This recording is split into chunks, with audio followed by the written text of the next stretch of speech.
Thank you.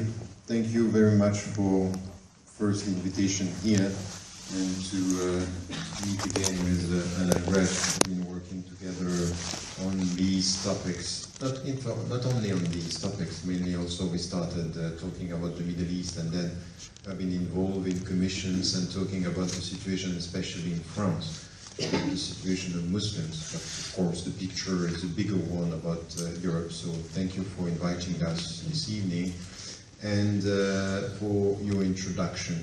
I think that the most important thing this evening will be our discussion, but also the discussion with you and some of the concerns and views that we may share about being European Muslims, so Muslim Europeans, and at the same time, of course, Swiss Muslim and Muslim Swiss in the way we are talking about it. Let me just start with a short introduction with 3 main points, because I think that very often when we speak about to be a European Muslim, and this was the case, I wrote a book called To Be a European Muslim. At that time it was criticized by both Europeans and also Muslims, saying no, we don't speak about European Muslims, we speak about being a Muslim in Europe. And my take on this was, no, we are European Muslim, European by culture, Muslim by religion, and there is no problem. And in the book I was mainly talking about the new presence of Muslims, and I refer to 2 things which are very important for us. Because people are asking, is it possible to be a European Muslim, as if it's new, it's a new phenomenon. I'm just coming from Montenegro. This morning I was there. And when we speak about Eastern Europe, we say, okay, look, that's a joke. There have been European Muslims for centuries, and they don't have a problem being European and Muslims at the same time. It's true for we know about Bosnian, and of course, because of, in fact, we realized that there are Muslims in Europe the very moment they started to be persecuted and killed. But I think that if we look at what they have been doing, and this very, very deep legacy that is coming from Eastern Europe, it might be that in Western Europe we have to learn more about our fellow Europeans. And this is what I said to the Pope when he started talking about Europe, saying, you know, the roots of Europe are Greek and Christians, and my answer to this is, it might be that Europe has to start a discussion with itself, because there is an ignorance and self-ignorance about what is making Europe. So I would say here that we have to be cautious when we speak about this. And we are between idealizing the Andalusia and what happened there and talking about this. And even in our way of dealing with our cultural, intellectual, philosophical, artistic legacy, we are neglecting the fact that Islam is a European religion, and it's in the roots of this European identity for centuries coming from Andalusia. And then if you look at the other side of the spectrum, you see that it was in Eastern Europe for centuries. So we have to stop looking at ourselves in Switzerland and in Western Europe as if the center of everything is us, because we are industrialized societies and looking at the situation elsewhere. This is one point which is important. But having said that, we cannot deny that after the First World War, and more importantly, in between the 2 world wars and then after the Second World War, something new happened in Western Europe.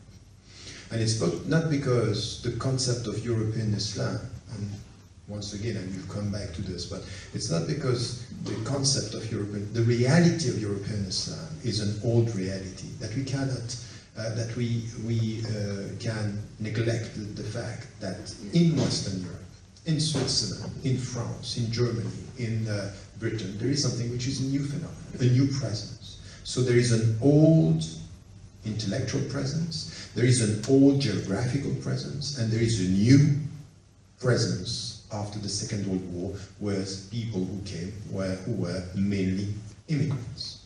So we have to acknowledge this. This is not enough. So to say that it's possible in historical, from a historical perspective, it is.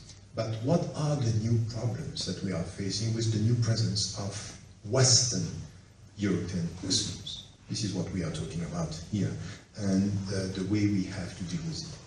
I would say that I have been talking about this over the last, in fact, 30 years. And, you know, I just republished a book. This was quite interesting. A book in French called Des Musulmans et de l'Islam. It was published in November. And I had people coming to me and say, you know what, you have deepened your thought about the issue. I said, that's fine. This book was written 18 years ago.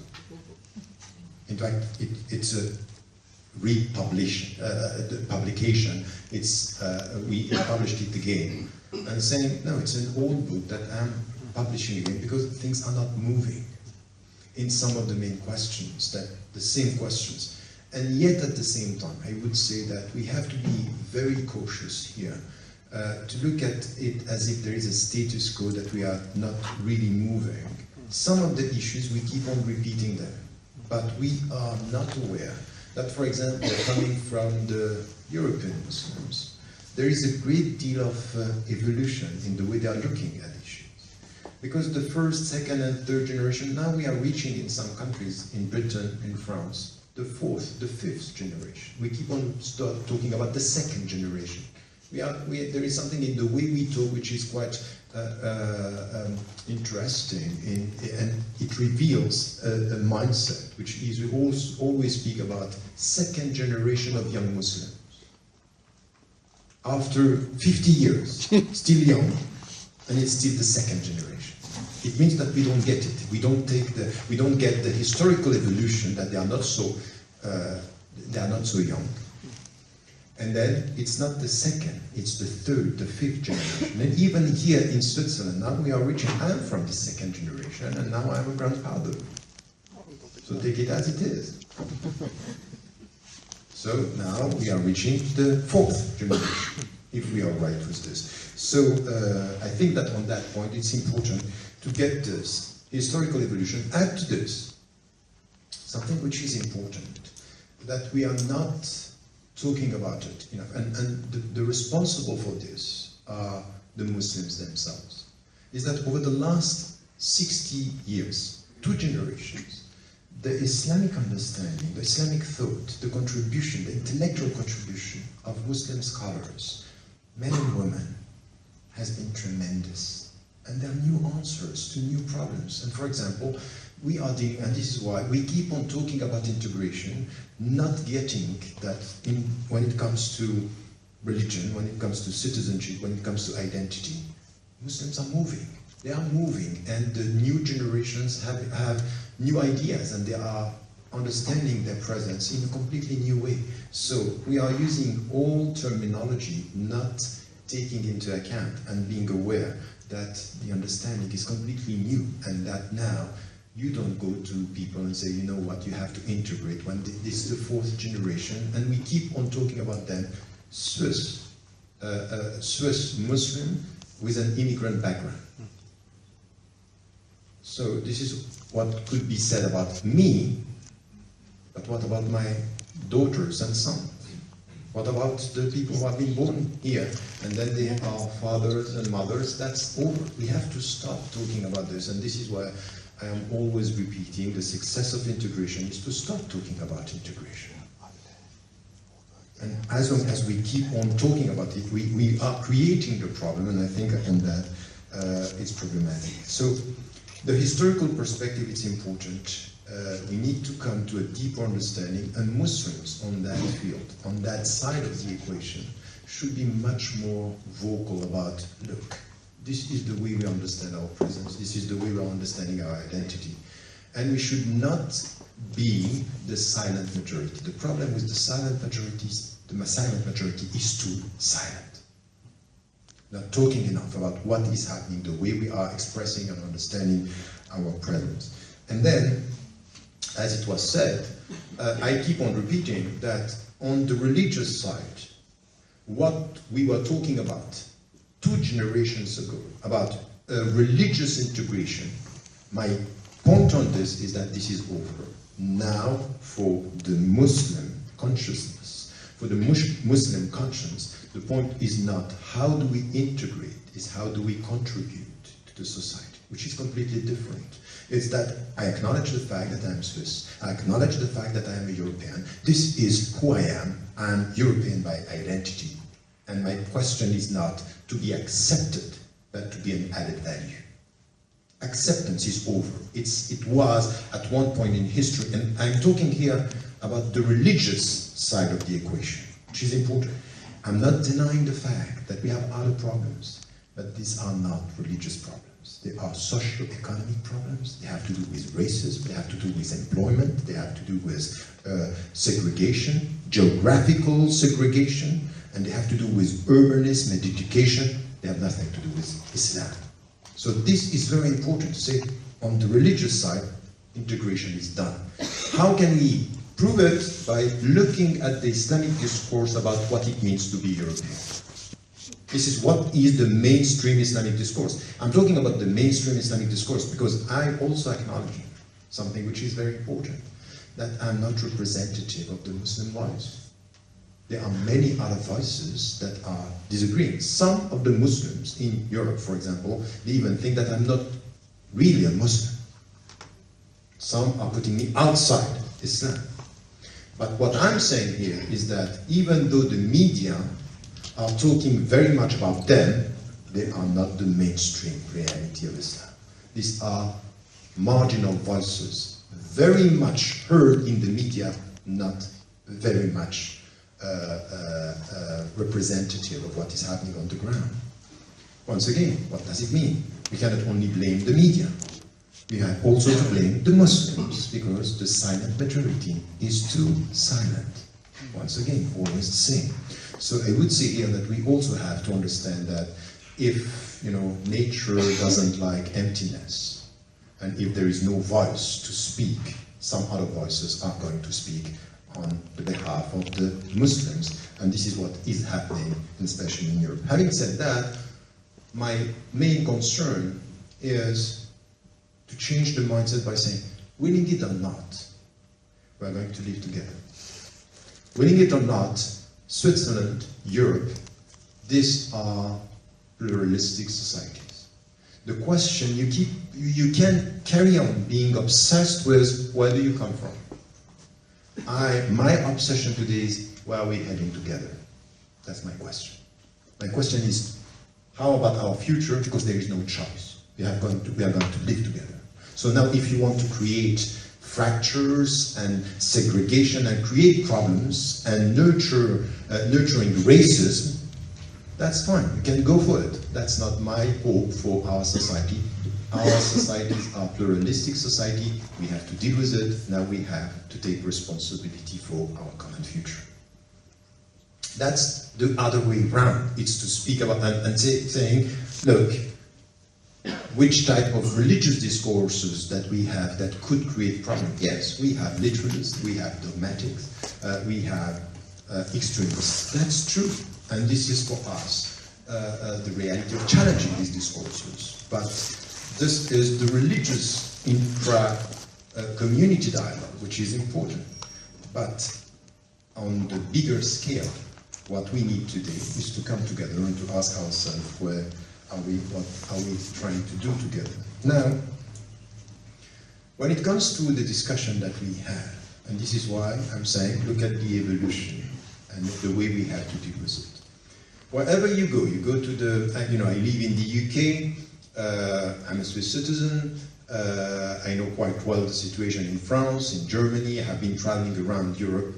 Wherever you go, when it comes to the question of Islam, there are mainly four things that are always there in times of crisis or in times of living. The first thing that we are dealing with, and it came many times when we were facing crisis, is the question of values. It's as if the Muslims don't have the same values as the Europeans. So just after 7/7 in London, what we had is the Prime Minister saying, we have to define Britishness. The Minister of National Identity in France is Frenchness. Get builders, Dutchness. Frenchness, Dutchness, Britishness, and say, okay, what do you mean by this? It's as if we are having a set of values that are to be distinguished from the Islamic values. And I say, if we are serious about it, and if you look at the Islamic discourse and Islamic understanding, we don't have a problem of value. We don't have a problem of value. What we are cherishing about freedom, equality, and dignity, all these values are as Islamic as they are Western values. And my point here is, if you want to talk about universal value, the only way to talk about universal value is shared universal values. The universal values are the values that we are sharing. And as a Muslim, as a European Muslim, I challenge anybody to come and say, you have a problem of value. No, I don't have even with the freedom of expression. It's as if we are pushing to the extreme what freedom of expression should be to show to the Muslim you are not really Europeans, which is completely wrong. There is nothing in any society which is called absolute freedom of expression. We have legal limits, so that's fine. But it's true that we have to understand, and the Muslims and the European Muslims or the Western Muslims should understand in the process that what they were not used to in Muslim majority countries is something which is changing. So you are free.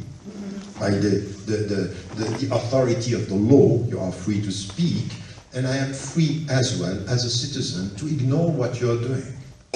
And all what was said, and it started, remember, with the, in fact it started before this with Salman Rushdie's fatwa. And this was something which was happening mainly it started in the UK and Europe, and then it went to Pakistan, to Iran, came back to Pakistan and other countries. But if you look at the situation with the Danish culture, if you are serious about it, you will see that European Muslims were very wise in the way they reacted to this. In fact, it's not them who created the problem. It's that some of them went to Egypt, by the way, paid by the Egyptian embassy to go there to present some of the caricatures, and then it became an international issue. But in Europe, the first reaction of Danish Muslims was very wise. For 4 months, no reaction. We're not going to fall into the trap. Exactly the same in the Netherlands. In fact, what we can see with European Muslims is that they get it. They understand the game. Even Geert Wilders was obliged to thank the Muslims for not reacting. When he was saying, I'm going to turn apart the Quran, and said, okay, go ahead. And they started making joke about him. So the point here is, be careful. The international reaction, emotional reactions, doesn't say everything about the European Muslims who are now involved in the society understanding this. And I would say here that as to the values, we don't have a problem. It doesn't mean that there is no critical discussion that we need to have. And it's positive. A pluralistic society should be a society where we can talk about values, and we should talk about this. We have to reconcile ourselves with philosophy and understanding values. What do you mean by human dignity? What do you mean by freedom? But to say, by definition, you Muslims cannot be European, or you are at odds with the European values, this is completely wrong. Historically speaking, very often when it comes, for example, to philosophy, and this is why we are neglecting so much about the Islamic contribution to the European identity with philosophy. I'm closer to Aristotle than many of the Catholic thinkers who were dealing with the Greek philosophy. So to be taught and lectured about how do you deal with rationality, okay, look, it might be something missing in your culture, in your knowledge, in your sense of history. So I would say here that as to the value, it's very often something which it's not the case. Very quickly, 3 other concepts that are important. Identity. And identity, once again, the definition of the Islamic identity is that if you are a Muslim, you cannot be Swiss, for example. And this was my discussion with Preisinger in Switzerland.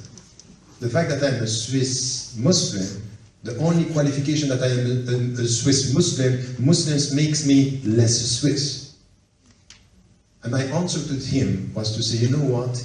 My way of dealing with the Constitution, saying that this Constitution should respect the diversity means that in the future, the way I'm protecting the Swiss constitution makes me more Swiss than you.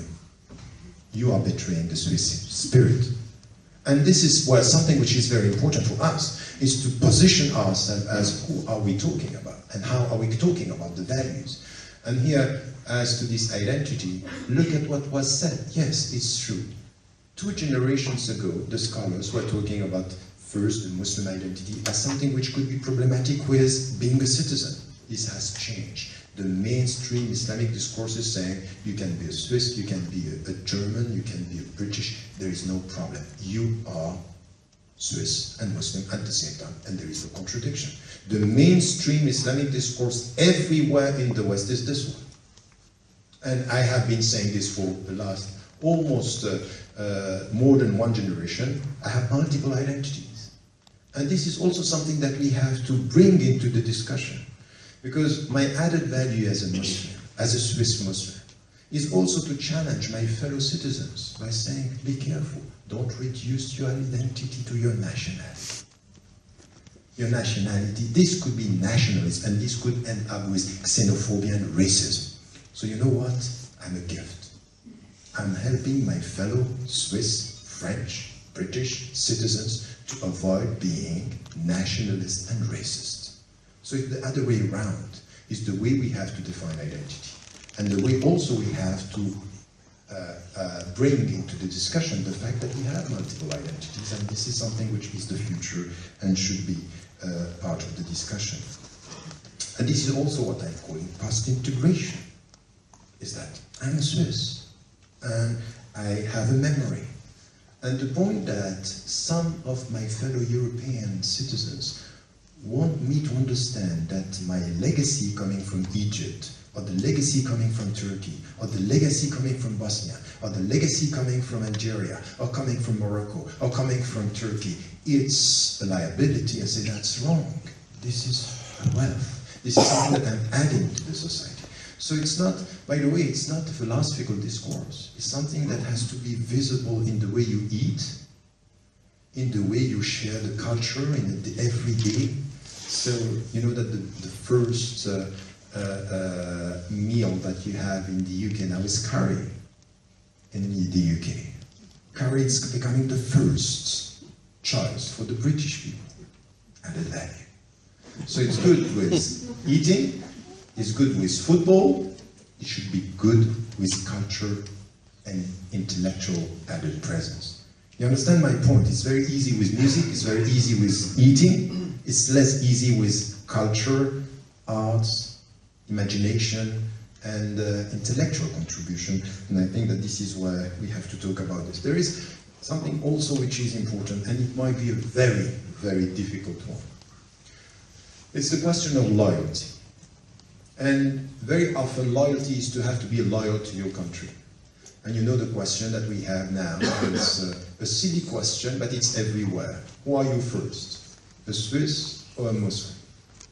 A French or a Muslim? As if it's a contradiction.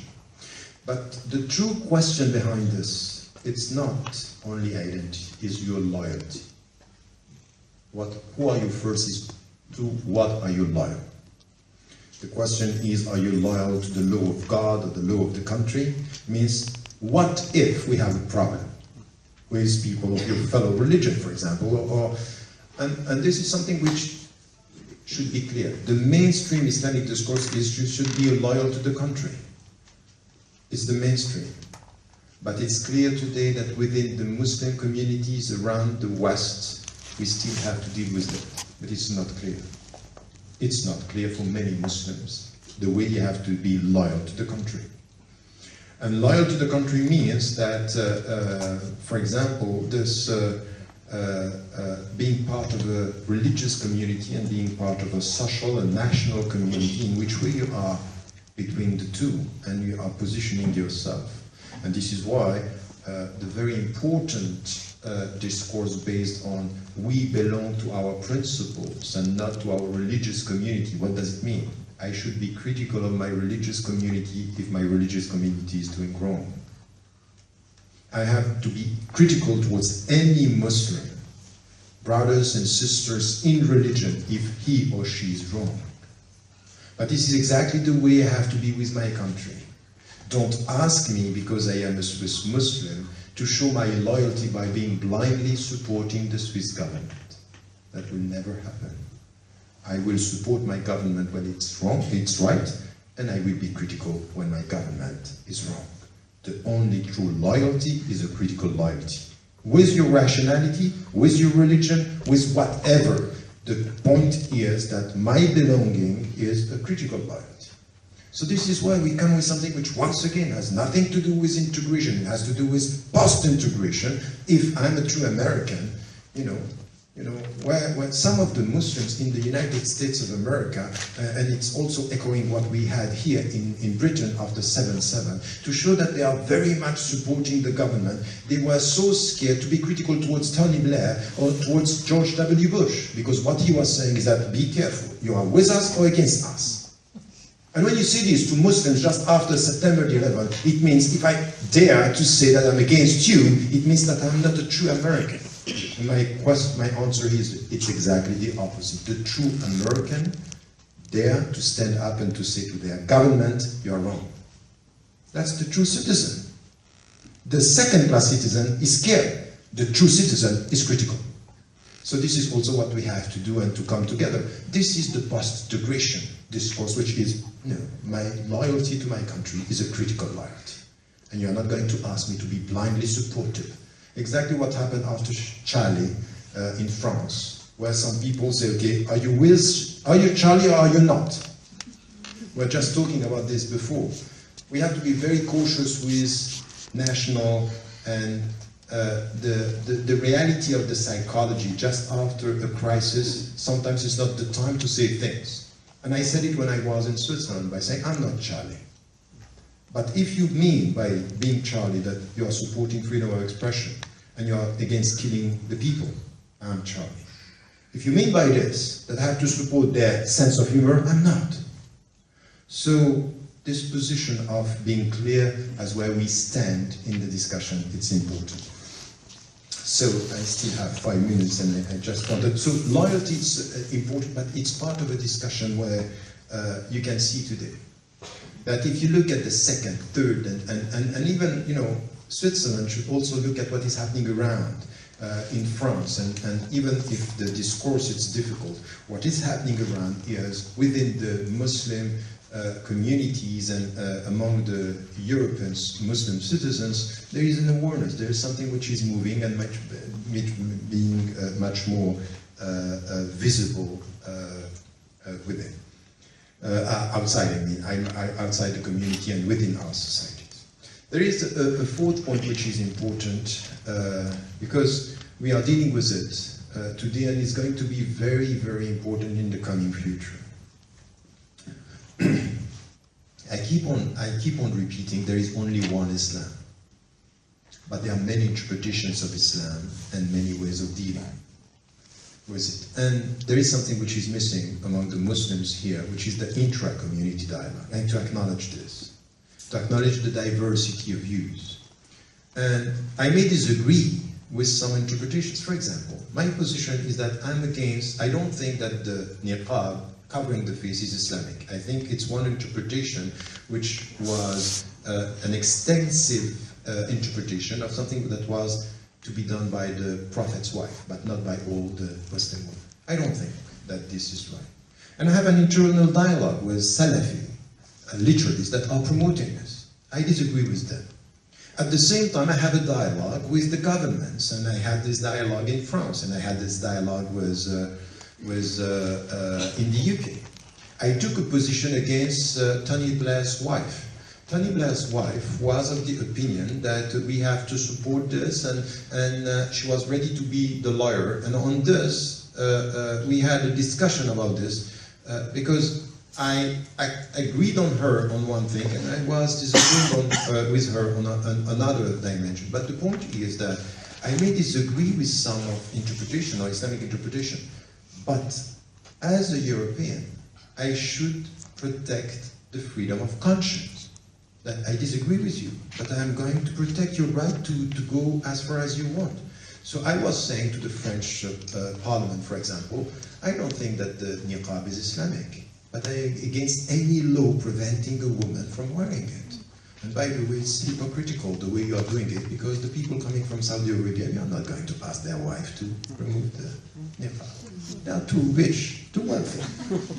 That's just in the suburbs you are going to do it, not in the Champs-Élysées. That's the reality. And this is exactly what is happening. At the end of the day, they are selective in the way they are implementing.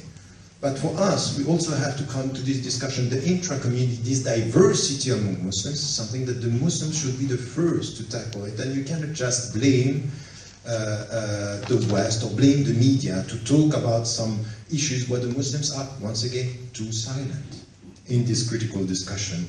And also what is happening today, which is going to have a very important impact on us, is this divide between Shia and Sunni. It's coming from the Middle East, but it's coming now here. And what we see in the UK or in the States is very dangerous. And it's on both sides. The leaders on both sides are nurturing this sense of division and who is Muslim and who is not. So this is also something which is important. Having said this, and looking at this, the last two generations, we can see that things are moving. The sense of identity is different, this belonging to the society is different, and now you talk to young Swiss people, French, German, we have a meeting of the European Muslim Network. I'm chairing the European Muslim Network. Our discourse is representing the great majority of what we have today in Europe, and it's exactly the same in the States. So I think that here, we have to acknowledge this, and this is a new stage. Now, just to be quick on some of the issues that are problematic, and this is where our governments and us as citizens, we have to be much more involved in this. The problem is that we're not going to solve the problem of European Islam or pluralistic society if us as citizens, I say us, and I mean by us, every European citizens, Muslims or people of other faiths, all of us. It's not us Muslims versus you, I don't know who. No, it's us Europeans, us Swiss people, that we have to be involved in the discussion by reconciling ourselves with politics. And to be quite clear that any political party that is instrumentalizing the socio-economic injustices to make them cultural and to ethnicize these problems should find us as citizens by saying no. This has nothing to do with culture, nothing to do with religion, it has to do with socio-economic problems, and we need to solve the problem of unemployment and geographical and urban segregation. We have to be involved in this discussion. But once again, we cannot just sit down and say the governments are not doing the job, because the governments are going to do the easiest way to explain their policy if they have a policy. But on our side, we need to be involved in this discussion. I'm sorry to see too many of my fellow European citizens, they are not involved enough in this discussion. They accept this rhetoric that in fact unemployment is coming out of the reality of these foreigners, and creating a new category which was not there, that we have now foreign citizens. It never happened before. So if you are a Muslim French or French Muslim, you are not exactly French, and you are perceived as too much a Muslim, and we are going to explain the socio-economic problems in the suburbs, for example, with this. Exactly the same in the UK, exactly the same in the States, with the African American community. So we need to be involved in this discussion, because the only way to come to the post-integration reality is to focus on some of the problems that we have and to circumscribe the problem, the socio-economic problem. And the point is that the great majority of the people who are facing socio-economic problems, in fact, have this Muslim background. So taking this and this, it's very easy to say, the problem is there. In fact, it's cultural, but it has nothing to do with this.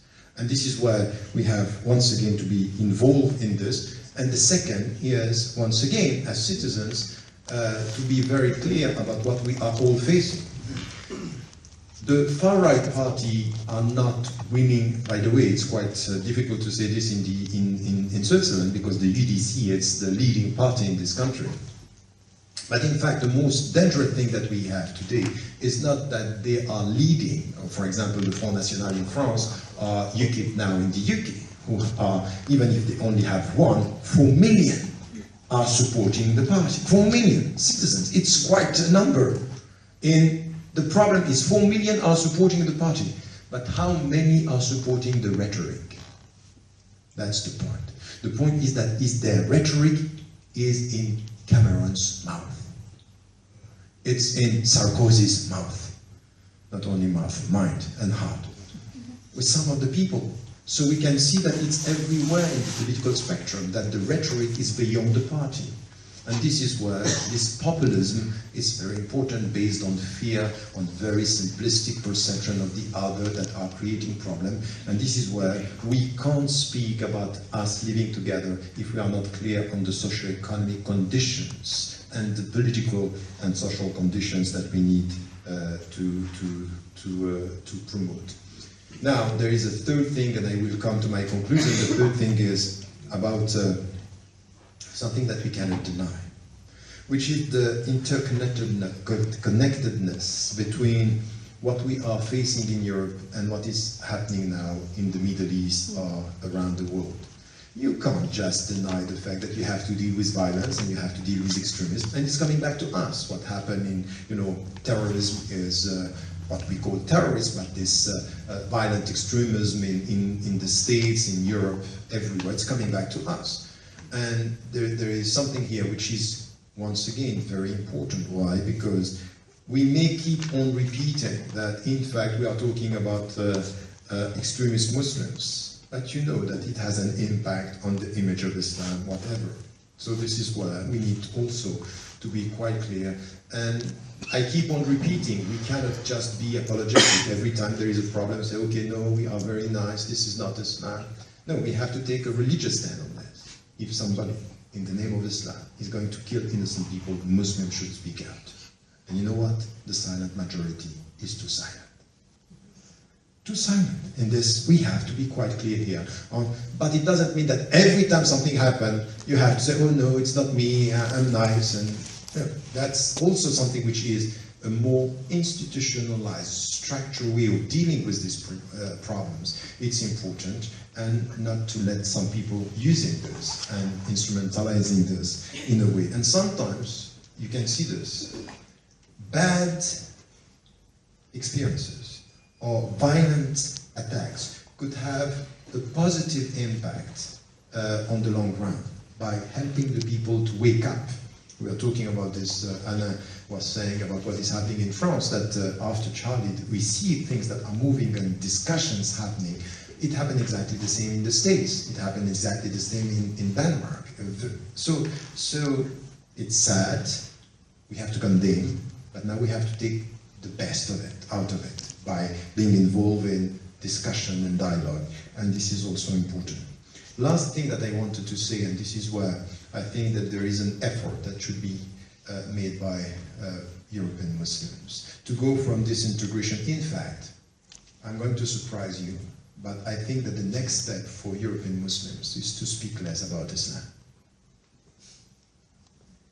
As much as you have to start speaking about integration, stop talking about Islam and just behave as citizens with your Islamic values. And it means not, because the problem is, we are creating a mindset which is problematic. I have one French presenter, TV presenter. He told me once, I want to invite you in a program where we are not going to speak about Islam at all. Because you know how I'm perceived as the Muslim intellectual. So I went to the program and we were talking about everything but Islam. Nothing about Islam. And the people were surprised. Why is he coming to speak about it? And you know who were the people who sent me on Facebook, why were you in this program? The Muslims. The Muslims said they have to go and speak about Islam. I said, no, that's the point. Stop, behave with your principles. Behave as Muslims and stop putting and stamp here, I'm a Muslim. Or having, as in the States, proud to be a Muslim. What's that? Proud to be a Muslim. You have to put this on your heart. I think that's wrong. That's the trap. And our contribution in arts, it's in fact for Muslims to be able to speak about economy, to speak about social justice, to speak about arts, to speak about everything, to be everywhere, to be visible, not by the way we dress, but the way we speak, the way we behave, the way we are the added value. That's the real post-integration process, and we have to come to this. So I would say here, less Islam in our speeches and more principles in our presence. In the way we deal with things, that should be, and I'm saying this because I don't want at the end to say that this is only coming from the surrounding society. The Western European Muslims should stop with the victim mentality and come with this, and they will find their fellow citizens. Millions of fellow citizens are ready for that. They are ready, they are expecting, they are hoping that this is possible. Now we have to make it possible. To make it possible, and it's an intellectual revolution, it's a psychological revolution, and it's needed to come to this and to say we are able to do it that way. So these are some of the points that I wanted to make by being involved. To have the historical perspective, it's important. To look at the situation by being able to say what is religious and what is not. We don't have a religious problem of integration. There could be a recognition of the presence, but we have always the same, a social problem of justice and social justice through education, through employment. This is what we have now.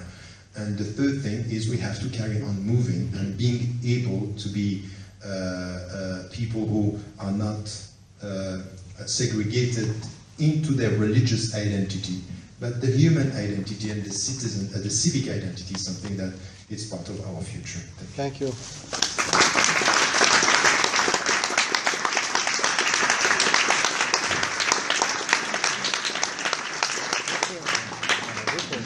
Besten Dank. Thanks, Tariq Ramadan. We will proceed to have a debate, a discussion between Hanan Resh and Tariq Ramadan.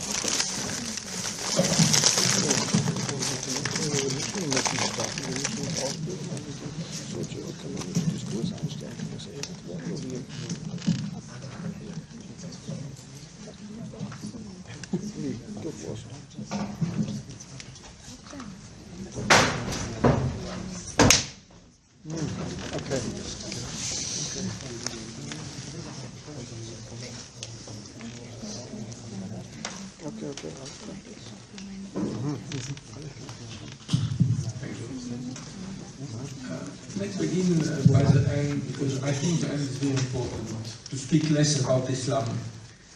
And I will come to our encounter and our discussion for many years. What are the basis of this dialogue between you and me, I think? It's not Islam or my philosophical point of view. We can discuss of it, of course, it is interesting, and I'm interested in religion, in the history of religion, etc. But it is more about what society are we living in and how we can change this society. And the point of, we can have very different point of view, philosophical point of view, and thinking that injustice, what happened in Palestine, what happened in the Middle East, we have common ground to solve it. And I think you said, and I agree with you, there is a very big danger of Islamization of all the problems we have. And you must, we are living in Europe especially, the most serious crisis since the 30s. Economical, social crisis, which create really very bad atmosphere with the development of extreme right parties, with chauvinism, racism, nationalism, etc., etc. We have been through this in Europe. I mean, we know the history. And we know how in the history it's easy to find scapegoats to say, okay, we have this problem because there are the Jews who are there and who are occupying our country. Or to say today, we have the Muslims who are there and they are the cause of all our problems. And we should be very clear that most of the problems the European society is living had nothing to do with Islam. after Charlie, I have been invited in some French school, very few because I'm not very often invited. But one, it was very interesting because the school, I mean, it was 50 young people from 14 to 16. 95% were Muslim. When I say Muslim, meaning their name is Fatima or Muhammad,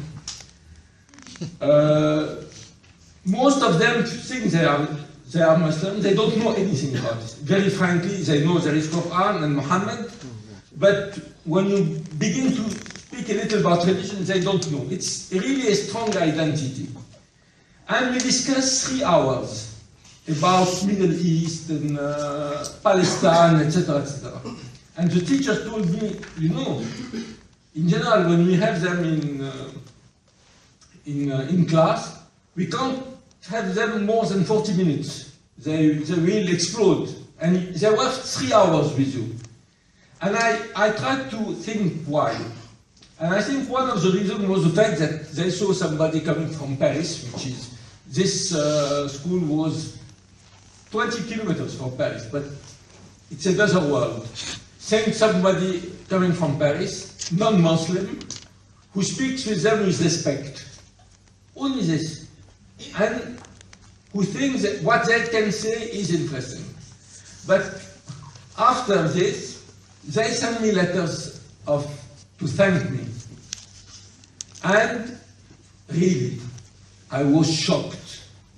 Not only the orthograph was unbelievable, but even the way of thinking and the way to express was really a problem. And it's not because they are Muslim. It's a failure of the public school in France for most of the poor in France. An important part of poor people are Muslim. But it has nothing to do with Islam. And this was after Charlie Hebdo.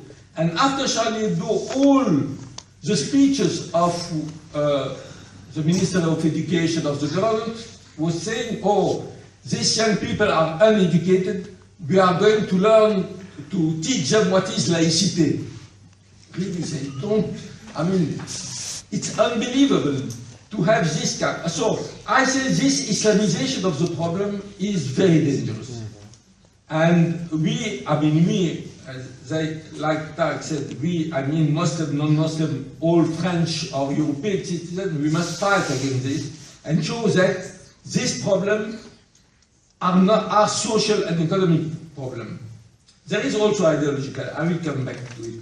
But what is very important, and perhaps a step from what Tariq said the evolution since 30 or 40 years, which is very important, it is now we should have a common struggle about this problem. And this is really, I have also the same questions that Tariq about where is the Muslim community in these struggles. And unfortunately, but for many reasons I can understand, they are not a very active part of it. They are not very active in the trade unions, they are not very active in mobilization. You can see them, for example, for Palestine, you will see many Muslims going in the street. Okay, but I think it's very important to have this common struggle for the changing of the society and for fighting against the crisis and against discrimination. But of course, there is an ideological problem, and we cannot. We have, I said, I don't want to shock you, but I have. I say I don't know. We say in France there are 5 to 6 million Muslims. I don't know what it means because when you ask people who feel that they are Muslim, you have half of them who say we are Muslim. But you have a new phenomenon which I can see in the middle class, which is completely integrated in the way the French laïcs see the integration. They drink wine, eat pork, etc. This the French will consider, was considering at some time that it is a good integration. But now these people, I met with them and they say, I am defining myself as a Muslim atheist. And but it has some meaning. The meaning that we are pushing all the Muslims, which way they are choosing, how independently of the way they are choosing, we are pushing them in a corner and telling them, you are Muslim. And so, for example, I have friends in teachers. A part of the teacher from Muslim origin don't dare now to go to the room of the teachers because they are attacked permanently about laicity, about what happened in the resort and what happened in any place. And this is very dangerous. And on this, we have also an ideological and political struggle to make. But we should make, I think, both of them. And on the ideological point of view, I will ask Tariq about it. I wrote also a book about Islam, La République et le Monde 10 years ago. My daughter was very young and she was not very interested. Now, 10 years after, she is very involved now in this question, and she read the book and she told me, but nothing has changed in 10 years. And in some way, it's also true. And this contradiction between the fact that many things have changed, but at the same time, at the ideological level, or when we see the press or what we see the intellectual, it seems that we are at the same stage or even worse. And perhaps this is a question, Tariq.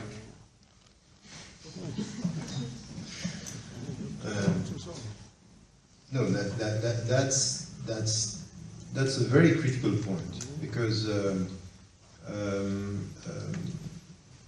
I think that over the last, I would say, 20 years, the Muslims, and even here in Switzerland, that's the case. You can see that things are moving, mindsets, understanding are moving. But in the media, and coming from the political landscape, same questions repeated, the same problem. It's as if we don't see what is happening. We don't acknowledge the fact that we are moving. So that's the problem. Is that, for example, so many times we have French Muslims, British Muslims say it's always the same question, always the same rhetoric that is coming about integration, about, for example, in France, whatever happened is just after Charlie say when we have to teach them what laicity means.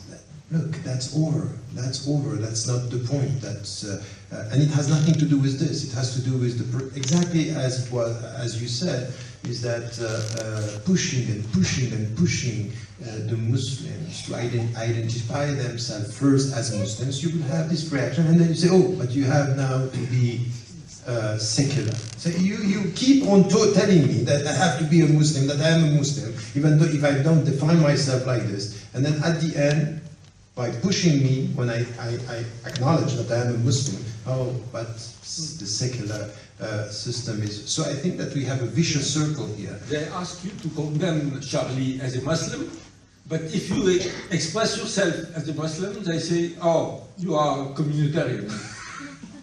That's true. That's something that we can see everywhere. And if we connect this discussion with what we have today in this country, it's very critical. It's very critical, and I think that the Swiss will have also to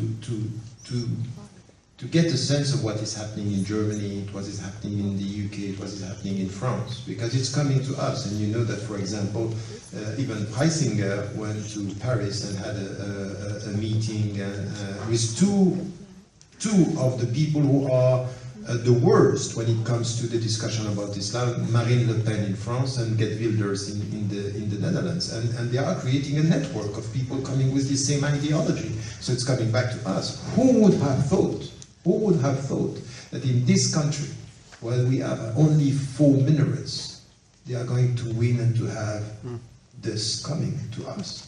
Who would have thought that? It means it's very powerful when it comes to emotions and when it comes to spreading fear all around. So I think that this is where, but once again, our discussion, and this is something that Alain Grach was the point which is important with our discussion here is not that we agree on many points, is the fact that Alain Gresh, with other intellectuals in Europe, are putting some question, and they are also critical and questioning the Muslims as to their position. And what he said right now is something which is important. How is it that so many European Muslims, European citizens with a Muslim background, are not involved in social justice? They are not involved when it comes to education. They are not involved. When we are dealing with education, the first question is, oh, we need an Islamic school. What's that? Is this the answer? The answer is the state school system is having 90% of our kids. If not more than that, if not 100%, but there is no Islamic school, so how are we going to... So when you have a problem with the school system, you isolate yourself, you do exactly what Heisinger and Blocher, this is exactly what they want. Isolate yourself and do the job as they want it. So this is where we have to understand that these critical questions, how do we, they are involved in but the point is that, once again, I repeat this because I think that I'm not scared to speak about an intellectual revolution with European Muslims. Over 2 generations, what is happening is tremendously important. And add to this, by the way, just to tell you something also, that we should understand our responsibility, we as Europeans, people of all faiths and religions and without religions, is to understand that what is happening in the West has already a tremendous impact in Muslim majority countries. In the discourse. It's just huge. You cannot just imagine the way they are listening to what is happening in Europe, in the countries here, because it has an impact. So, and it's something that it's also important for us to get it right. You know, one thing you said about the political parties and the responsibility, I will be more critical. I think it's not only the right-wing parties who are responsible for what's happening. I think one of the main reasons for the development of the extreme right in general, and Islamophobia in particular, is the fact that the left parties, mainly the Socialist Party, are not fighting against it. On the contrary, they are in some way helping the development of this. And it's, many people say, you know, the extreme right is coming from the social crisis, which is true, etc., etc. But it's coming also by our defeatism, or our non-fight against these trends, and the fact that nobody is clearly saying we must stop this, and we must fight against this. And we have a Prime Minister who is now Minister of Foreign Affairs, Rote Fabrik, who said once, the National Front is putting the good question but giving the bad answers. But the problem is, no, they are not putting the good question. The good question for them is immigration. It is this the main reason for the crisis in France and security. And now the Socialist Party in France has accepted this, I mean, immigration and security as the main problem for the French. And so you will have, I mean, in the media, always we will speak about security, always we will speak about immigration, in a country where you have, in fact, 5 million unemployed. You know what was the first decision? 4 years ago, the left wing won the Senate, I mean, the upper house in France. You know what was the first decision they took? A project of law to forbid the women who having putting staff to have boys at home, children at home, to guard children at home. I mean, this is a complete capitulation, and I think it is one of the reasons why we have the development of this extreme right, is the fact that there is no courageous answer to this propaganda. And it's very strange because for 30 years, the Socialist Party and the left have said, we are going to go on the same field that the Front National, so we will be able to stop it. And it's the contrary. And it's normal, because we have made their ideas acceptable for everybody, and so they are progressing, because people say we prefer the original to the copy.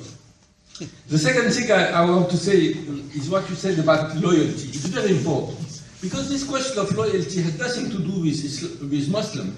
It's an old question, a philosophical question. I think Jean-Jacques Rousseau wrote about it, saying, are we more loyal to our country or to general principle of human rights, etc., etc.? And of course, there is no easy answer, because at each time you must choose. But it's not a problem for the Muslim. I mean, it's a problem, and I think also we should say that we shouldn't Islamize this question. There was a problem during the Algerian war for the French citizen. Are we accepting the war? Are we going to in the army or not? A part of people decide not to go in the army, etc. It was the same in Vietnam, in the United States and Vietnam. And I think it's very important. But again, it's important because you shouldn't accept the fact that you are pointed to say you are loyal or you are not loyal. You know, Le Figaro, which is a right-wing newspaper, as you know, made many things about this question of loyalty, etc. But every time a millionaire comes to Switzerland to put its money, the Figaro proves this is a proof only that the government is bad. It's not a proof of disloyalty. It's not a proof that you don't consider your country as important to put your money. No, it's a proof that the government is taking too much taxes from the riches. Just one thing that I wanted to add about this, because it comes to Switzerland. You know, when we had these discussions just before the referendum on the minarets, I have been involved in the discussion in Switzerland.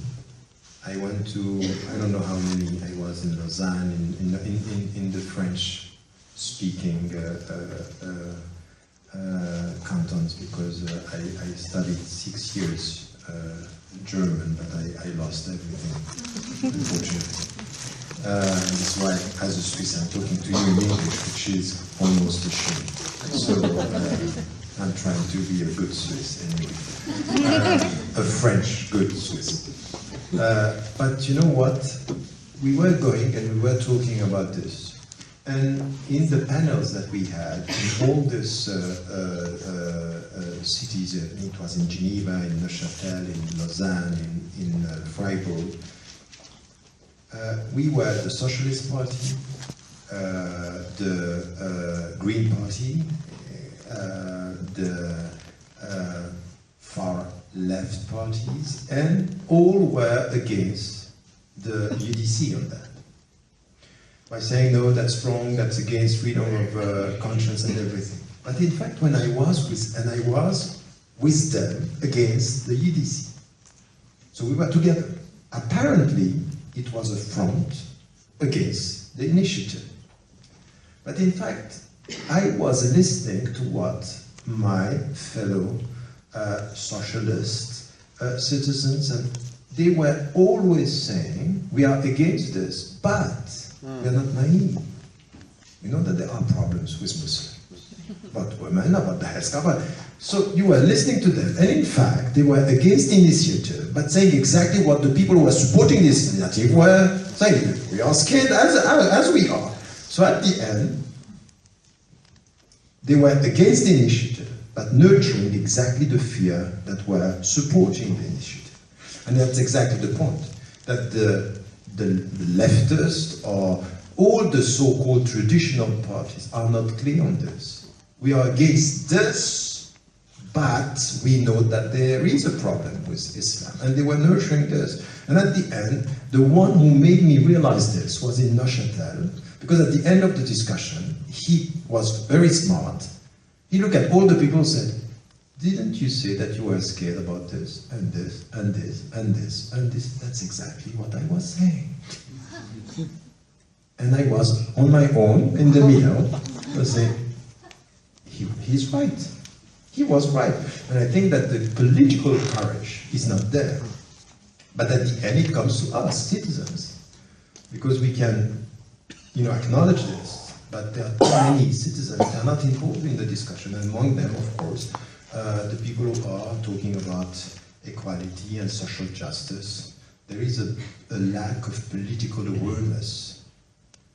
And this is why we are driven by forces that are dealing much more with our fear than with our political awareness. Actually, We start with the questions.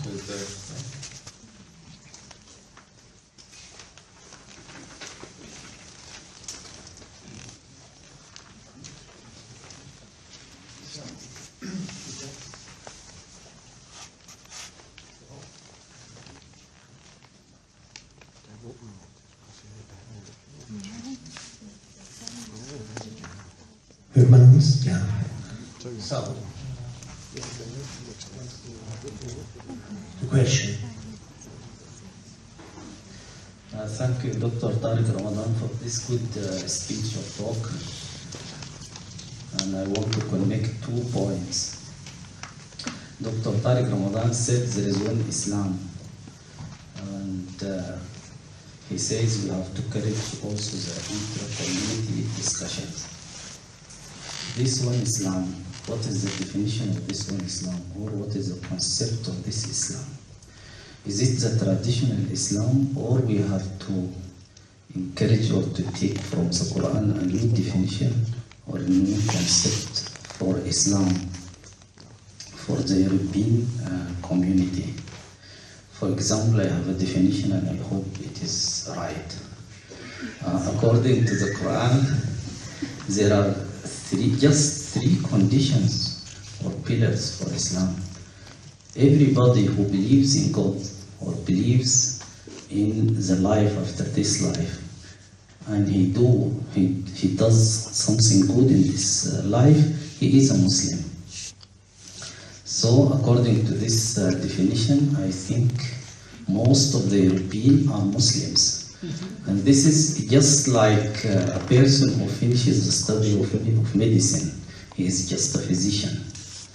But if he specializes in the medicine, he is a cardiologist or psychiatrist, he is also just a physician, but with more specialization. So we have the minimum 3 conditions for every Muslim. Why? Because we have to be aware of the impact of tradition for the Islam, the definition of Islam. And I think this is more far away from Quran. In Quran he says, Man aslama wajhahu lillahi, who submits his direction to God and he does good deeds, he is a Muslim. So we have the word Muslim for a person who does something good in this life and he believes in God and believes in the life after this life. If he has many more conditions, then he will be more specialized mu'min or just specialized Muslim. Why I said this? Because now we say there is a European Islam. Why European Islam? We have Asian Islam, African Islam. And I'm thinking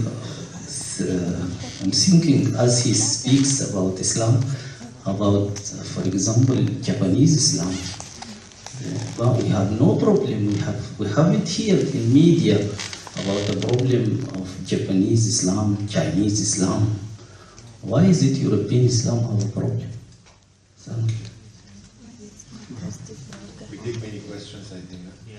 Maybe one. Now we take more questions, maybe 3 or...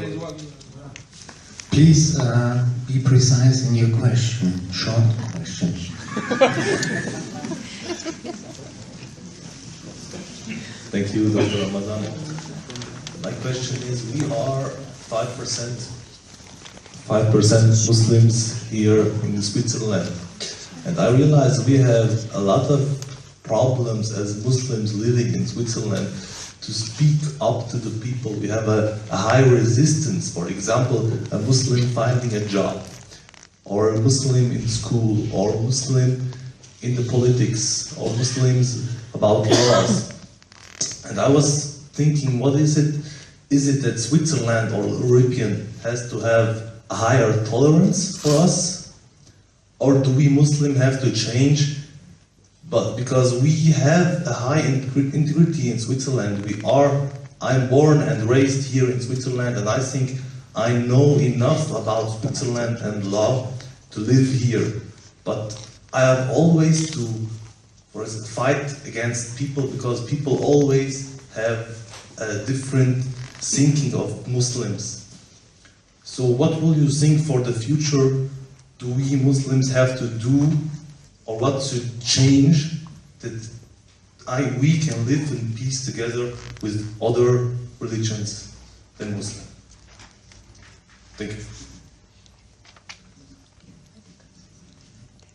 You will answer, or should we proceed? Okay. A short question. It's about a claim. I'm claiming that it is much easier saying I'm an American Muslim than saying I'm a European Muslim. Do you agree with that? And if not, can you elaborate why not?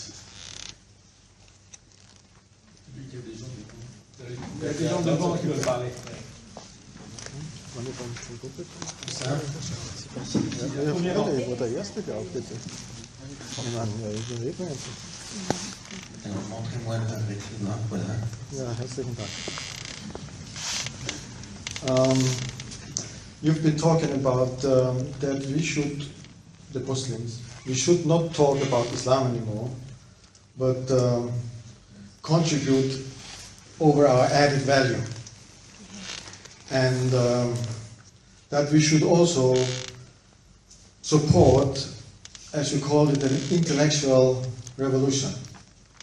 So the question and the thesis I would kindly ask you to comment on is, many of the Muslims have the impression that if they really try to do as you said and proposed and fire this intellectual revolution, have no chance to really do so.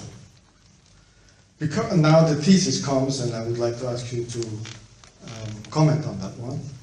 And those people have the impression that they are not allowed to add this intellectual revolution, because if you break down all the problems that societies face, not only in Switzerland, not only in Europe, on the whole globe, is, as you also said, the socio-economical problem. But if you break it down again, it's the economical problem. And the Muslims should be very clear about this concept, because the Quran tells the Muslims exactly what kind of stance they should have towards capitalism. And this is the real problem. And now, because the capitalistic economical problem is tightly connected to the sociological side, and that the intellectual revolution would deal exactly with the economical problem in the Muslim way, which means we do away with that system. And this is not allowed and wanted by all the ruling leaders and society movements. And so the thesis is, this is the reason that the Muslims cannot contribute on that revolution is that all forces are really strong to keep up that economical systems which we have to live in. Thank you. Sorry for being long, but this connection had to be made.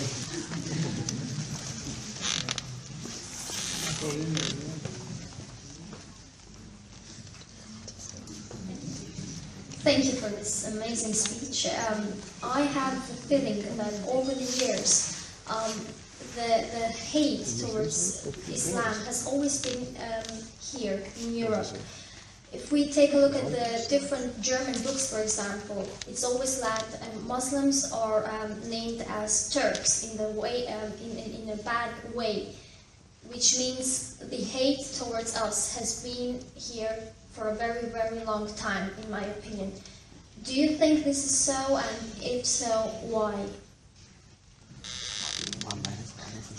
Yes. So, to my opinion, I came to the conclusion that there is a lack of awareness how to, there is a lack of awareness of how to be a good citizen.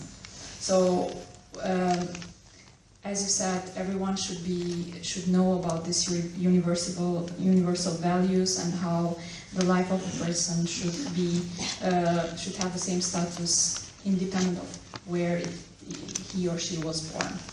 And how can we increase this awareness? How can we make people more aware that only because you were born a Swiss does not give you more privileges towards, I don't know, life or towards human rights? So, I don't know, if you could comment on how to increase this awareness of citizen, how to become a critical and good citizen.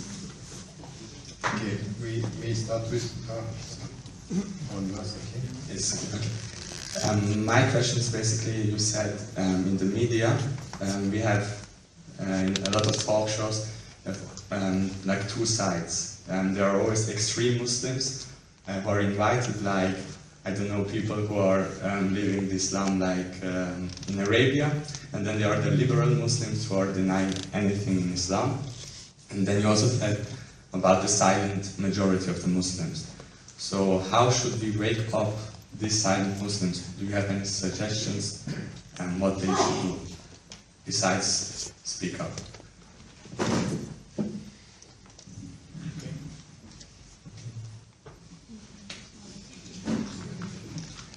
Okay, so there are lots of questions, trying to take some of them, and with Anna maybe we can complete each other. About the fact that we are talking about one Islam. Once again, I'm talking from a religious, quote-unquote, theological perspective. If we come to Islam, there is a set of common principles between Sunni and Shia and all the schools of law, all of them. What we call al-Aqidah, the 6 pillars of faith, and the 5 pillars of practice, they are all the same everywhere. So this is Islam. And in the definition is also giving limits. As, for example, that we think that the last prophet is the messenger is the last prophet. It's part of the creed. This is Aqidah, and this is how do we define Islam. Now, having said that, Islam is a religion of the book, and a book, by definition, has many interpretations from the very beginning. In the history of the legal Islamic tradition, we had more than 30 schools of law. So there's a diversity. So this is what I meant by this. Add to the interpretations, and the interpretations are not as we have the good and the bad Muslims as we have today. No, we have literalist, traditionalist, rationalist, mystical. We have all this. This is Islam. So we have many interpretations. And we have many cultures. When I speak about European Islam, I'm saying Islamic as to the principles and European as to the culture. And there is no problem. And even in Europe, there are many cultures. Now I'm more radical than you about, I don't put conditions to who is a Muslim. The only thing which is the starting point is not about behavior. Anyone who is saying, because he or she believes in one God, and the messenger is the last messenger, is the Muslim, and no one can put him or her outside. Period. So this is it. Then, and now to go as far as to say, when you look at people who are not Muslims, you know what, you are Muslim without knowing it, that could be problematic. I'm not sure that you will be well calmed by saying this. Even once in the TV program, I was talking about jihad, saying, you know, jihad for justice and everything of this. You know, this is it. And I was talking to the presenter saying, even you, if you are promoting justice, you are involved in jihad. I say, what? So I say, you maybe have to be cautious. Okay, with some of the, even though I think that this is a jihad for social justice. A very good question about what you were saying in as a Swiss citizen, and you see the state of affairs within Switzerland. I would say, is it for the society to be more tolerant and for you to change your mind? It's a two-way process. And the starting point of the question is not to put you in one side and the society on the other side. And then it's your society. It's your society. Don't look at the people around you as them. It's your society. The people who are elected are your people. Your neighbor are your fellow Swiss citizen. So the mindset by saying who is responsible and should, you first as a Swiss citizen, and this is the way I'm putting it. You say, okay, now how I can change things? I should be involved. And as a subject, as a citizen, a Swiss citizen, this is why we have to deal with the society saying, what is my role within my society to make it more open to this diversity and pluralism? I'm part of the answer to this when it comes to being involved with the society and challenging the political authorities, the media, and the people around me. I myself is a media. I'm within the society, so I have here to be involved. So we have to change our mind in the way we look at our society and to be involved. And then to make it clear from the very beginning, because it's a two-way process. If you are within the society, you should stop hoping to be accepted. You should respect yourself as a citizen and go for your right. It's a struggle for right. Citizenship, it's about right. It's about I am in my country. And I'm not going to let anybody lecturing me about, I have to do this to be accepted. And I like Karen Armstrong, I don't know if you know her. She was saying, who on earth wants to be accepted and tolerated? What's that? I want you to tolerate me? That's not the way to start a discussion. So we had to change the mindset and to come and say, okay, look, now, yes, there are problems, there are misunderstandings. So what is your role? Spread knowledge, be part of the discussion. There are discriminations. Is it only to blame the system? No, be part of reforming the system. And not Muslims versus the system. Swiss, with all the Swiss people who are ready to struggle for that. The problem is that we don't have this. And once again, be careful with this, because we have too many Swiss Muslims. They want to take the best of the system, but they are not ready to struggle for justice. And it's exactly, I'm saying this because we are following in the footsteps of what is happening in the United States of America.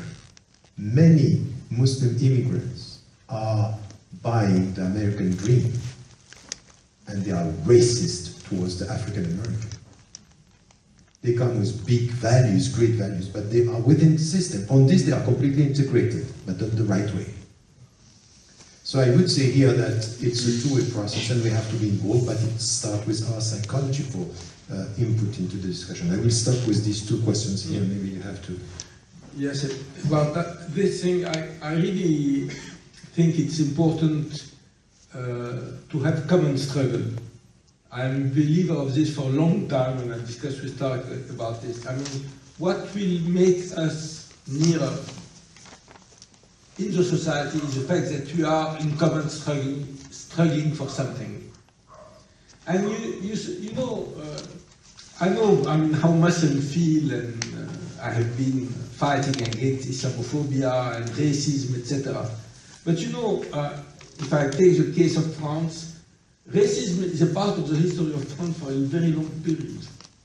And not against Muslims only, not against Arabs. I said sometimes, you know, when you read what was written in the French press about the Italian or the Spanish, really no newspaper will dare write something on the Muslim like they were speaking about in the 30s about the Italian or the Spanish. How did this change? How these people now of Italian descent in south of France are voting National Front and feeling themselves French? It was through, most of them were working class, and they participated in the struggle in the working class, in the Front Populaire, in the liberation of France, etc. Of course, the situation is completely different, but I really believe that you will not, I mean, you, if you call you Muslim, you will not reach what you want alone. And we will not reach a good society without you. So it must be that it will not be all the Muslim, and it will not be all our society. A part of the Muslims are not interested, they are individualists like other people. A part of the French society or the European society are racist, etc. But it can be changed. I mean, it's not something completely fixed. And it can change through struggles, through common struggles. I mean, in France, if I take the example in which I am involved, the struggle against Islamophobia, and this is a very old discussion we had with Tariq about what we do together. Because when the book we made in 1999, the first time we went, we were doing this kind of debate, and it was very clear. When it was a Muslim organization organizing it, there was only Muslim. And when it was white organization, there were only white. And we decided it was not possible to continue like this. We wanted to organize in common, because it's not, it seemed for us to be the most important. And again, I think this is the way forward is to come together against Islamophobia, for Palestine, but not only about the struggle which concern, in some way, Muslim. I mean, sometimes we had a discussion about, I think it was Indonesia, which is a Muslim country, and they were oppressing the people of Timor, which were not Muslim. What we do? Are you, as a Muslim, in solidarity with Indonesia because it is Muslim or not? And are we fighting together for general principle? I think a part of the Muslim were with Indonesia because I thought that Indonesia, as a Muslim country, should be supported. But this is a discussion. I mean, I think the Muslim shouldn't go in the street or mobilize only for Muslim question, because this is a contribution to the Islamization of all the problems of our society. About the idea also about one Islam, of course, this is a question to Muslim. I mean, I don't have answer, but what I can say is the fact that what I can see is that there are many political positions from Muslims. And I don't think, at least for the next decade, a moment where all the Muslims will agree on political position. I mean, the king of Saudi Arabia is Muslim, and the president of Iran is Muslim, and Bashar al-Assad is Muslim. So the division is a part of the reality of the Muslim community, and we should accept it. And I am fighting for acceptance of this diversity. When the people in France say the Muslim, I say, of whom you are speaking? Even when they say the Islamist, I answer, what do you mean by Islamist? Do you mean the Muslim Brotherhood, the Hezbollah, Hamas, Al-Qaeda, the Islamic State? It's even the political movement which are claiming they are part of an Islamic tradition, they don't agree on many things. So this is also, this diversity is the reality, and we should accept it. If I may, because there are some... Okay. It's working? Yeah. Quite quickly, because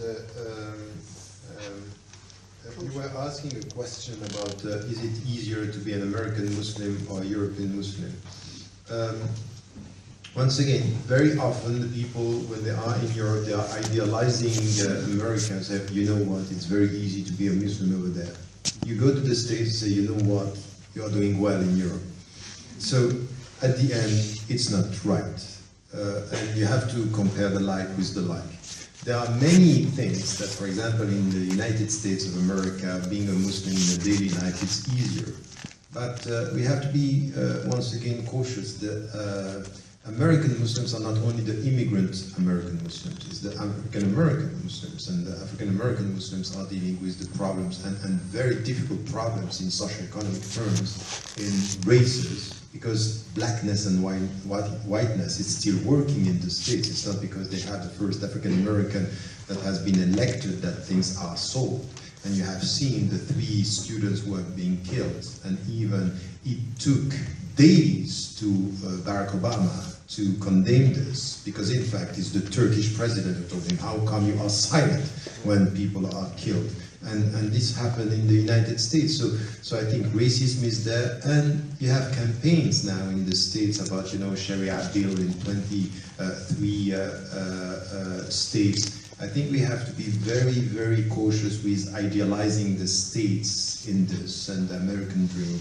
It's not easy to be an American Muslim today. They are facing same problems. It's and the pressure is very strong. In political terms, it's very difficult. Freedom is not the same. Suspicion is everywhere, and we have to be also quite clear about the domestic policy of this the American government now. You should know now that in the States you have people who are innocent, who are in solitary confinement, and they have been so for years, just after September 11th, and nobody is talking about this. So I think we should be very cautious with this on daily life. And for example, even in the UK where I live, the way that you can dress the way you want. Of course, in daily life it's easier, but when it comes to employment, when it comes to Islamophobia, when it comes to discrimination, when it comes to getting jobs, it's a different story.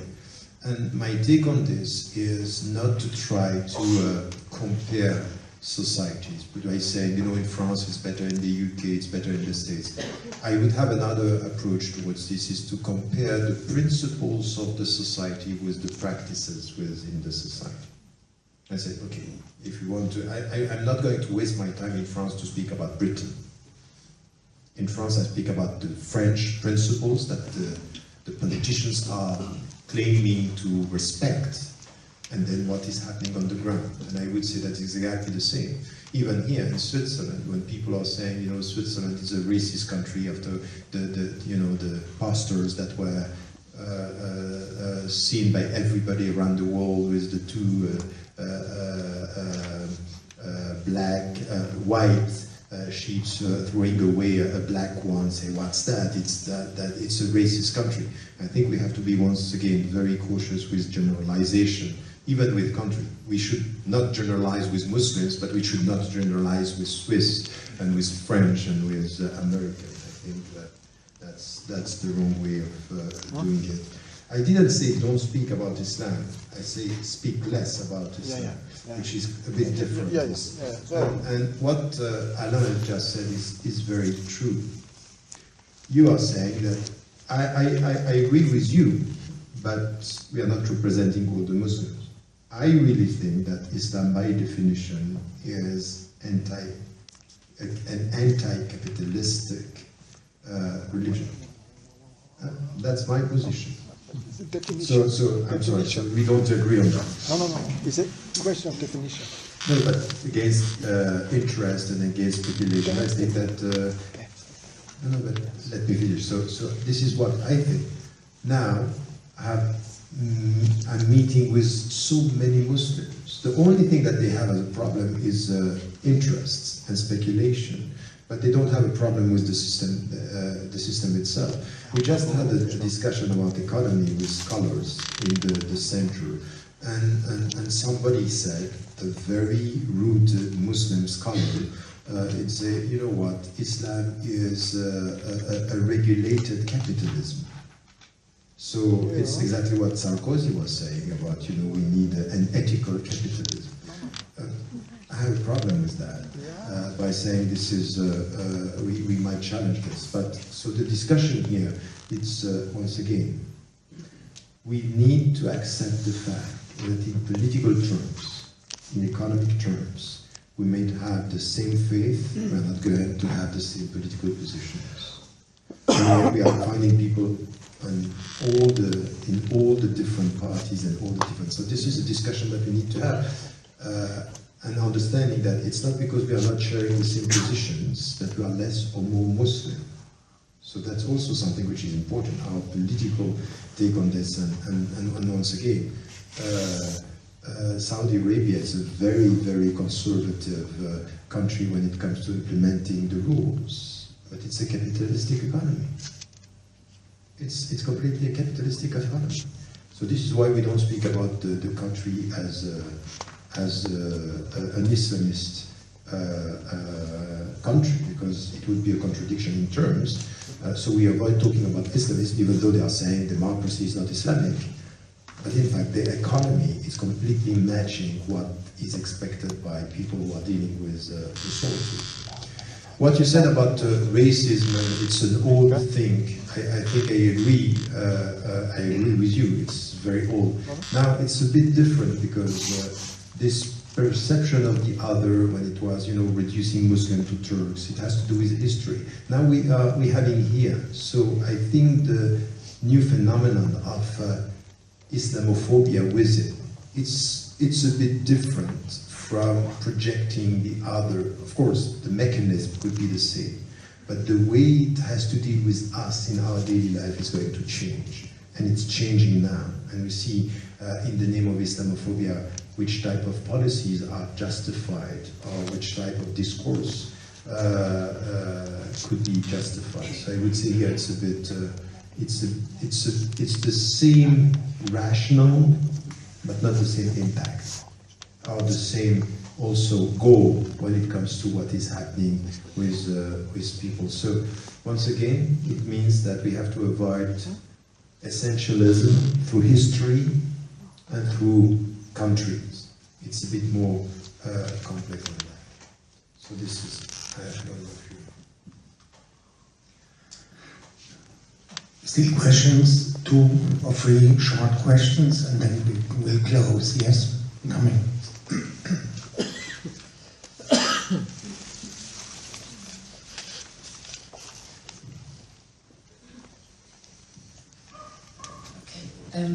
My name is Anna. Thank you for this inspiring speech. Well, my question is to the topic of identity. My English is very bad, I'm sorry. Well, it's about roles. When we are born in a Muslim family, we have Islam gives us a role how to act, how to act as a Muslim.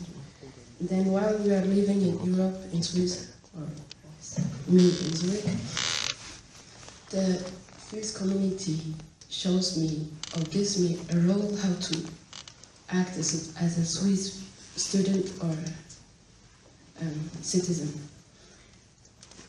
And they accept also that I have a critical mind. Sometimes I think that Islam is also for freedom, that sometimes I meet people who aren't able to think critical, and they are afraid to be even critical against Islam. You said about intra-dialogue, where we can share,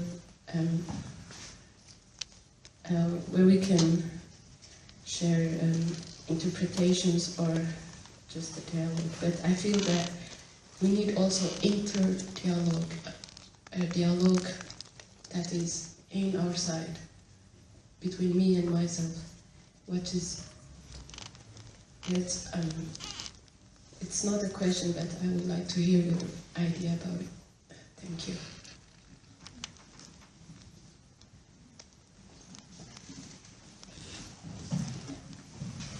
Hello, thank you. So, before you said that one should speak less about Islam, and I think that if we go further, one should also speak less about religions, and I think that the effect that you might produce through this is that one thinks less about separations through the religions or other kind of institution. So I think if we think about kind of long-term solutions, so one should, as you said before, learn from all these differences, and these differences makes one richer. And if we take the best out of these differences and take the set of values that are created through these differences, shouldn't we, in the long-term solutions, not base our lives anymore on religions, but on a set of values created from all the differences from all about the world? Because, as you said before, this is not the center, and there are other things. And yeah, my question is exactly that: shouldn't we think about this set of values instead of religions or anything? Yeah. A last question. Yes.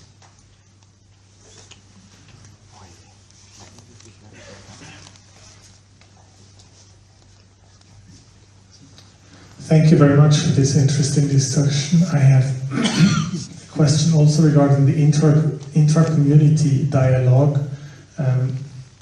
Are we doing enough there? Because I have the feeling that we often complain about our situation, we complain about the conduct of others, but I heard today that it's really important for the Muslim community in Europe and in Switzerland to also engage in a critical intra-group dialogue. And also, the question for me is a very practical one. How much should we do for the intra-group dialogue, and how much should we defend against discrimination, etc., from outside? Take the niqab as an example. If now as, let's say, Islamist groups in Switzerland provoke a general discussion about whether niqab should be allowed in public or not, and if right-wing groups take this up, and in a few years we have a general debate on whether niqab should be allowed or not, should we, as Muslims, what should we do? Should we get dragged into this general debate and try to defend the wearing of the niqab, although we do not actually agree with it and we do not want it? Or should we rather try to preempt such a general discussion by really trying to engage more vividly in an intra-group dialogue? Thank you.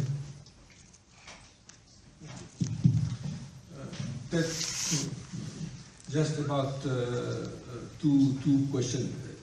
This question about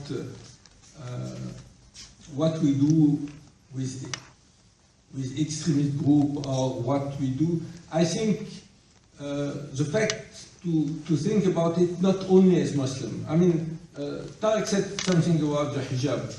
I don't have, of course, religious position about the hijab. I mean, of course, I don't like it, to be very frank, but I can condemn the way the French government is doing with it, because they are creating a problem, and they use it only to create a problem. It's not a position about the hijab per se. It is only the fact that we must understand this. So, after I understand that among Muslims it's more complicated. But perhaps a way to answer it is to not only to answer as Muslim, but also to put it on general values. What we are defending here in Europe, and on some principle, and why are these principles violated when it concerns Muslims. The second question it's about values. You know, I believe that there are some global values which are common to religious and non-religious people. but I don't think we can define it in a way where United Nations will meet and say, okay, this is the value of everybody. Because there is also diversity of values, there is different situations, there is different philosophical conception.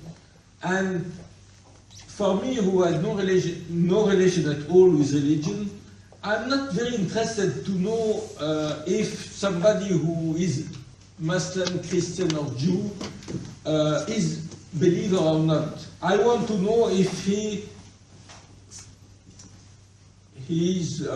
has common things with me, which is, in general, from my point of view, very concrete. To be against war, to be against discrimination, etc., etc. And this is forging common values. But I don't think we will reach a moment where we can say all the values are, we will define all the values. And also, on the question of the religion, it's also very difficult to imagine a way you can ask people who are religious to say, okay, we put them beside us and we think only of general value. Because the value of each of us is coming from a long history of education, of the history of its own country, of its own people, etc., etc. I don't think we can separate. I mean, if you are a Muslim, I don't think you can separate the fact of being a Muslim than the fact that you are defending some values. So I will also just try to respond to the questions. There are two questions very quickly that were asked about the lack of awareness, how to be a good citizen. And I think that this is an important question that we have to deal with. And by the way, it's not only about, it's about all of us. So how now we can promote a better understanding of citizenship. It's quite clear that there should be an involvement of every one of us within our families. And I think that this is also something which is important. The us versus them mindset starts at home, and then we have it in the mosque. But it's also something that we have to deal with the way we are working at the local level. When I was talking about the new we, this call for a new we that I launched, this was 10 years ago, it was a national movement of local initiatives. This is, we have to work at the local level. This participative democracy, which has to do with the local involvement. And if we come to the Islamic principles, in fact, even if we think about zakat, it's all about where you are with the people you live in your surrounding. Start here. So this civic engagement and commitment has to be at the local level. In our education, it's very important. In our schools, there is a lack of civic education in our schools. And this new philosophy that we have, that it's all about our rights and not our duties and our commitment towards the society, is problematic.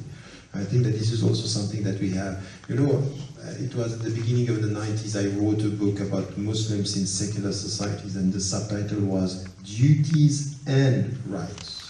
But duties is our way of dealing, and citizenship has to do with this. It's important. You were also asking a question which I still think, and I thought that maybe also Alain, maybe you may add also something about this.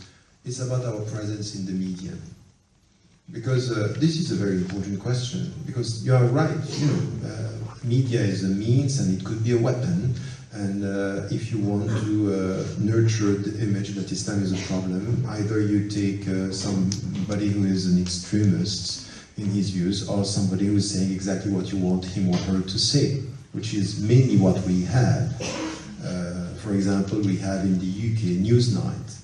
The one who is the more often invited is Andrew Chaudhry, who is the one who was saying we have to kill the people, we have, and he's a lawyer, and he can say this, and he's invited every other month, he's there.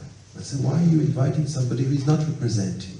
So there is here something which is a political game, and add to this that it makes money and audience when you have such a, because you know, to be nice and kind, no news, no, it's not attractive.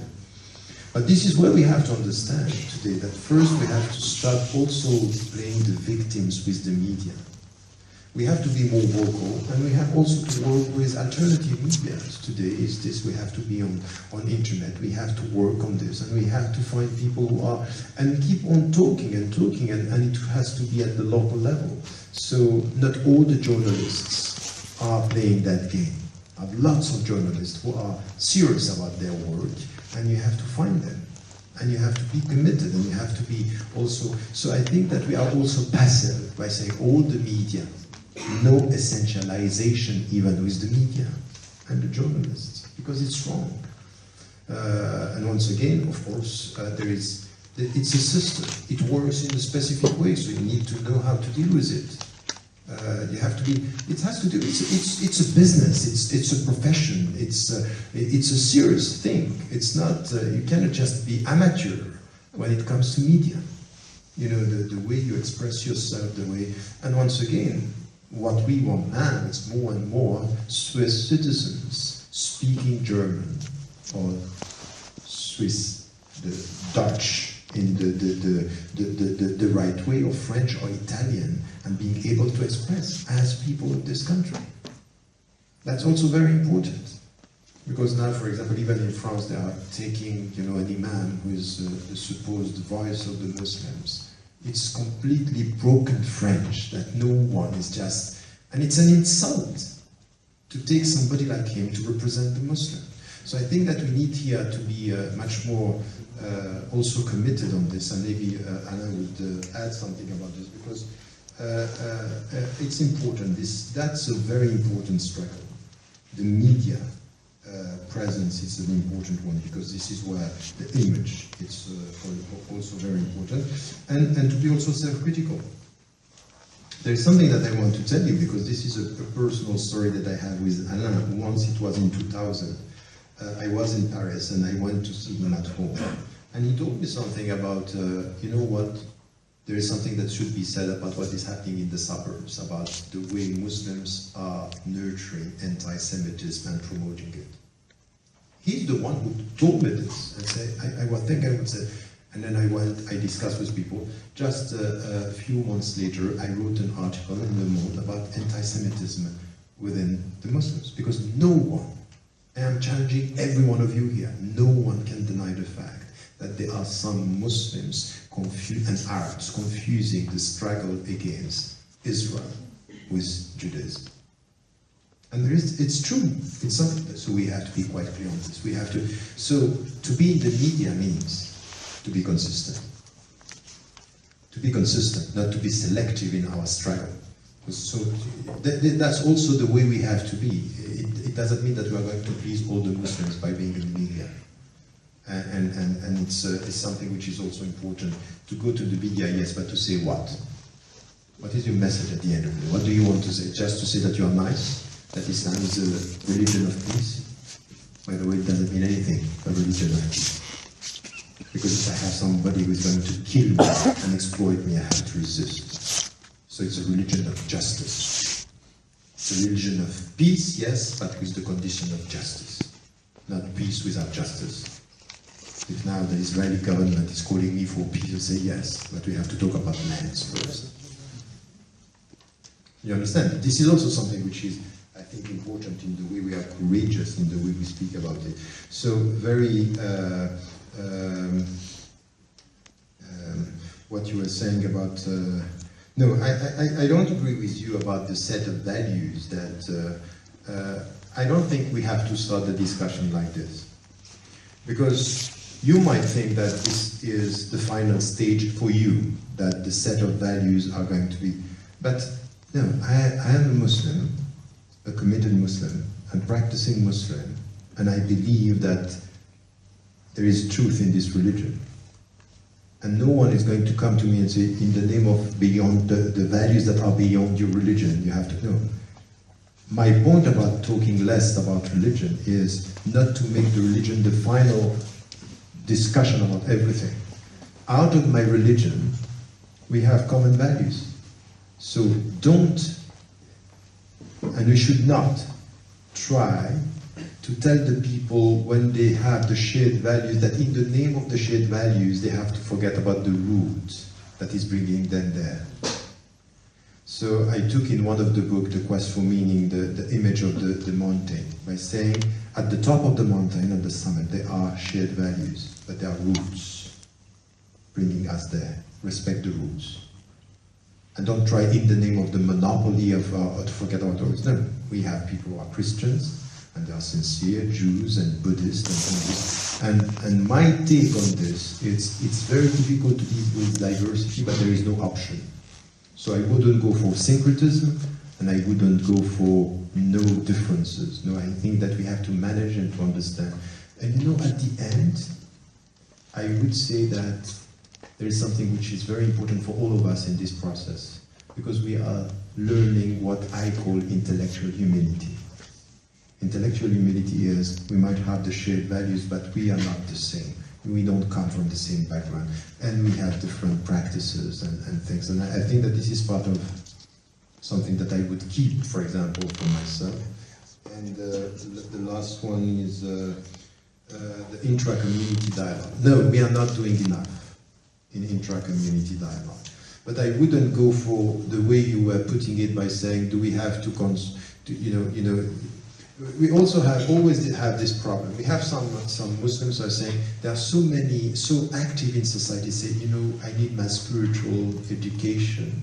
So they stop any kind of social commitment and they start praying during the night and being very mystical. As if spirituality is pray during the night. No, spirituality is not that. The true mystical trend is pray during the night and change the world during the day. That's the point. It's not isolate yourself from the world. Pray, reform yourself, and then come to change the world. And I would say here that we are not doing enough intra, but it should not be this at the price of the other. We should do both. So we need to talk to Shia and to Sunni. We need to talk between reformists and literalists. We need to talk between different trends. We need to have this internal dialogue, yes. But if in one country the right of somebody, even if you disagree with him or her on religious matter, you have to protect her or his right to be free to do it. I would say that it's not either or, it's together. It's a commitment together. And I would say here, connecting this to the other question that you have, it's quite clear that we don't have enough critical thinking in our community. It's as if when you ask questions, it proves that you have less faith. So this very simplistic equation, be faithful and shut up. What's that? And this is why, a convert, an American convert, wrote a book by saying, even the angels ask. Because in the Quran they ask. So now you are telling me that to be a good Muslim I have to keep quiet. No, the critical thinking, it's important. And as you were saying, the critical thinking starts with your own self. And I would say a true religious education. And this is something that, and once again, let me finish with this before Alain may speak about media, but there is something that I keep on saying to people. You know what? The West, and me being born and raised in the West, brought me something which is invaluable. It's beyond any value, which is to understand that I will never get deep faith if I am not questioning. If there is no space to question, there is no in-depth in the way I believe. I don't want to believe by repeating, I want to believe by understanding. And if this is coming back from the West to the Muslim majority countries, I will bring it back there by saying, I can't accept anything which has to do, you have to be a Muslim following the majority. You have to be Muslim because you are consistent with your questions and your answers. So I think that this is part of the answer.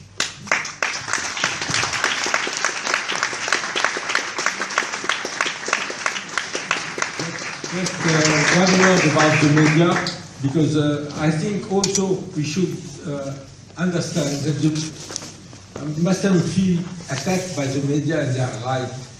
But the problem of the media is a different problem from Islam. I mean, Islam is not the only problem of media.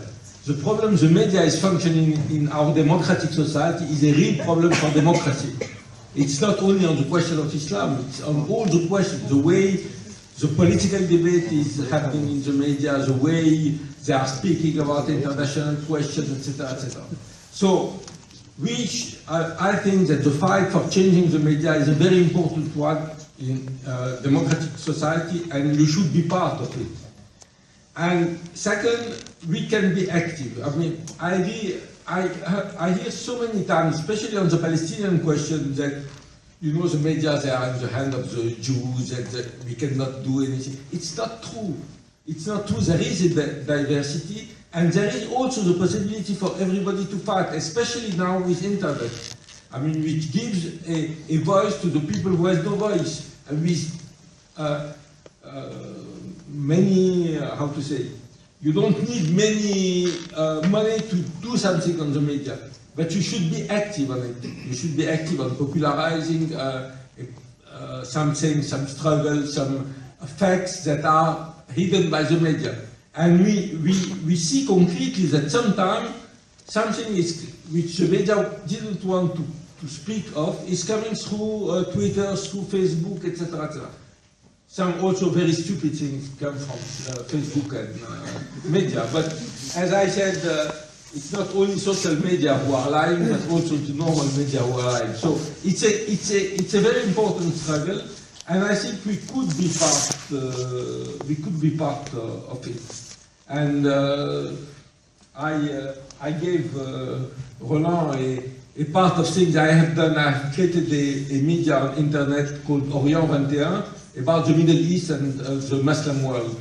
And we have done it with some friends. Really, we don't have many finance, etc., but it has permitted to hear something different about the Middle East. And it shows that we can do something, and everybody can do something.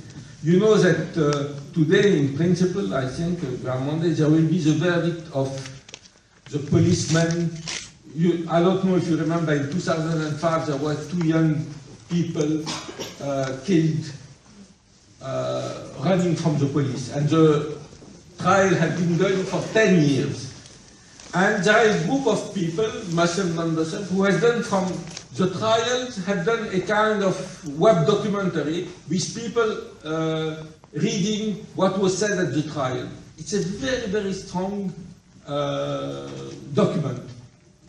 And they have done it. I mean, I know them. I mean, it's young people, and they wanted to do it, and they have done it. And I think it will have an impact. So we can do something, and I think this is very important.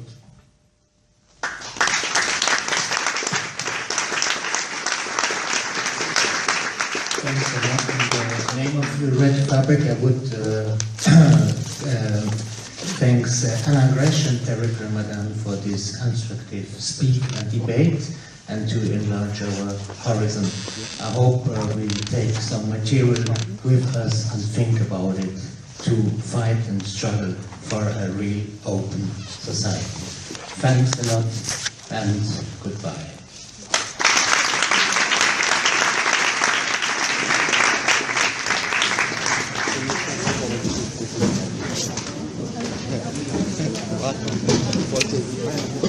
Weil meine Nummer kenne ich nicht aus. Ich habe meine auch nicht. Ah, hier ist das.